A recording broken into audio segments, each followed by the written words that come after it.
আপত্তি কার কাছে জানাবো? কারণ একটা নিষিদ্ধ সংগঠন, তার সংগঠনের প্রধান যে একটা অনেক ধরনের ক্রাইমে সে হয়েছে, সাজাপ্রাপ্ত আসামি, উনি কোথায় কি বলছেন করছেন সেটার তো বাংলাদেশ সরকারের সে সময় নেই সেটার মানে জবাব দেবার। কিন্তু আমরা যেটা ফলো করছি যে ভারত সরকারও ইতিমধ্যে রিসেন্টলি কিন্তু একটা স্টেটমেন্ট দিয়েছে যে তারা আশা করে না যে ওখানে পলাতক একজন আসামি রাজনৈতিক কোনো কথা বলবে বা রাজনৈতিক বক্তব্য দিবে, সেটা ভারত সরকার সমর্থন করে না। এবং ভারত সরকার এই রিসেন্ট যেটা আপনি বললেন যে তারা অনলাইন মিটিং করবে বা যেটাই করবে, সেটা ভারত সরকার সমর্থন করে কি করে না সেটা ভারত সরকারকে ক্লিয়ার করতে হবে।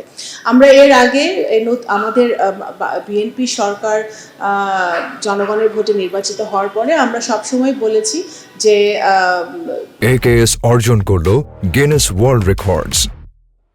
AKS যতবারই এই পলাতক আসামি বা আওয়ামী লীগের অন্যান্য পলাতক আসামিরা ওখান থেকে কথা বলবে, রাজনৈতিক বক্তব্য দিবে বা বাংলাদেশের অবস্থা অস্থিতিশীল করার জন্য তারা কোনো ষড়যন্ত্রমূলক কাজে লিপ্ত থাকবে, সেটা যদি তারা করে সেটা তো অবশ্যই ভারত বাংলাদেশের যে সম্পর্ক আমরা আরও চাই যে আমরা উন্নত হোক। আপনারা দেখেছেন সেই দিনই ভারতে নিযুক্ত আমাদের এখানে হাই কমিশনের নতুন হাই কমিশন তিনি এসেছেন, ওনার সাথে আমাদের খুবই সৌহার্দ্যপূর্ণ মিটিং হয়েছে, বৈঠক হয়েছে, অনেক ভালো আলোচনা হয়েছে।